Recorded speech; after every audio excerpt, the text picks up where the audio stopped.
बंगाल के युवाओं को 3,000 रुपये बेरोजगारी भत्ता नहीं बल्कि काम चाहिए। क्या सिलीगुड़ी समेत उत्तर बंगाल में लगेंगे बड़े कारखाने, रुकेगा पलायन? नमस्कार, मैं रियांशी और आप देख रहे हैं खबर समय। बंगाल के युवा काफी समय से मांग कर रहे हैं कि उन्हें हर महीने बेरोजगारी भत्ता नहीं बल्कि काम चाहिए। यहाँ इंडस्ट्री की स्थापना हो, हर हाथ को काम मिले, सरकार से उनकी यही अपेक्षा है।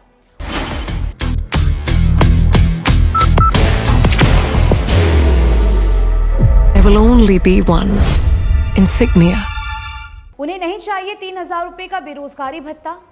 अब राज्य की नई भाजपा सरकार युवाओं की मांग पूरी करने की दिशा में कदम उठाने जा रही है। बता दें कि वर्तमान में बंगाल में उद्योग धंधों से लेकर टेक्नोलॉजी के स्तर पर कुछ खास उपलब्धि नजर नहीं आ रही है। अगर दक्षिण बंगाल को छोड़ दे तो उत्तर बंगाल उद्योग धंधों और कल कारखानों के मामलों में हमेशा पिछड़ा हुआ है। यहाँ के युवा रोजगार के लिए देश के दूसरे प्रदेशों के रुख करते हैं। उत्तर बंगाल के 8 जिलों में एक भी ऐसा कोई बड़ा कारखाना नहीं है जहाँ सैकड़ों और हजारों हाथ को काम मिल सके। चाय बागान, चाय फैक्ट्री के अलावा कुछ छोटे मोटे कल कारखाने हैं, यहाँ ज़रूर से हैं, लेकिन कुछ लोगों को ही यहाँ से रोजी रोटी मिलती है। अधिकतम युवा दुकानों में काम करते हैं। बरसों से ऐसा ही देखा जा रहा है। कई सरकारें आई और चली गई। माकपा की सरकार से लेकर टीएमसी की सरकार तक उत्तर बंगाल में कोई बड़ी इंडस्ट्री नहीं लगी है। हालांकि यहाँ बड़े बड़े कल कारखाने के लिए जोर शोर से घोषणाएं की जाती हैं। बाहर की भागदौड़ अब नहीं तोड़ेगा आपके घर का सुकून। SBM गोल्ड UPVC विंडोज, आपके घर का सुकून। परंतु जमीनी स्तर पर कोई काम नहीं होता है। हर साल बंगाल ग्लोबल बिजनेस समिट होता है, संकल्प व बड़ी बड़ी बातें होती हैं और फिर सब कुछ शांत पड़ जाता है। यहाँ उद्योग के विस्तार में पिछली सरकारों द्वारा अभिरुचि नहीं लेने से उत्तर बंगाल के युवा रोजी रोजगार के लिए देश के दूसरे राज्यों में पलायन करते हैं, जहां उन पर भाषा विवाद और अन्य तरीके से अत्याचार और उत्पीड़न किया जाता है। बंगाल की मौजूदा भाजपा सरकार इस स्थिति को अच्छी तरह समझती है और इसीलिए सरकार एक ऐसी उद्योग नीति लाने जा रही है जो पूरे बंगाल में औद्योगिक क्षेत्र में क्रांति लाएगी। राज्य में सत्ता में आने के बाद पश्चिम बंगाल की भाजपा सरकार राज्य में पलायन को रोकने के लिए सभी तरह के कदम उठा रही है। कुछ दिनों पहले ही काफी समय से बंद पड़ी जूट मिलों को खोला जा चुका है। अब राज्य में उद्योग धंधों के विकास के लिए सरकार अनुकूल वातावरण तैयार करने की दिशा में एक पर एक बड़े कदम उठाने जा रही है। राज्य में गुंडा दमन कानून लागू हो चुका है। ये कानून एक तरफ निवेशकों को निवेश सुरक्षा देगा, तो वहीं दूसरी तरफ राज्य में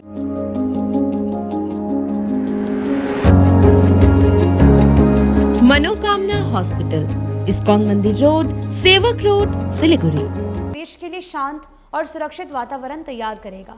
सूत्रों ने बताया है कि केंद्र सरकार ने राज्य सरकार से कहा है कि बंगाल में पलायन को रोकना बहुत जरूरी है। बंगाल से पलायन तभी रुक सकता है जब यहाँ के श्रमिकों को काम करने का अवसर मिलेगा, उन्हें उचित मजदूरी मिलेगी। इसके अलावा शांत और सुरक्षित वातावरण का होना भी जरूरी है। राज्य सरकार ने सभी मुद्दों और व्यवस्थाओं के लिए काम करना शुरू कर दिया है। राज्य सरकार 15 अगस्त को नई औद्योगिक नीति लाने जा रही है। बता दें कि सरकार की ये नई औद्योगिक नीति निवेश केंद्रित सुधारों, पारदर्शी व्यवस्था और आधुनिक औद्योगिक ढांचे पर आधारित होगी। राज्य में उद्योग धंधों के विकास के लिए उद्योगों को प्रोत्साहन देने की नीति पर मजबूती से काम करने की जरूरत होगी। राज्य के वित्त मंत्री स्वपन दास गुप्ता ने स्पष्ट किया है कि उनकी सरकार की कोशिश होगी कि राज्य में उद्योग विकास के लिए सभी मानदंडों को पूरा किया जाए। भाजपा सरकार की ओर से उद्योग मंत्री तापस राय कहते हैं कि उनकी सरकार बंगाल को 2027 तक देश के प्रमुख औद्योगिक केंद्रों में विकसित करने का लक्ष्य हासिल कर सके। इसके लिए सरकार काफी संकल्प लेता है।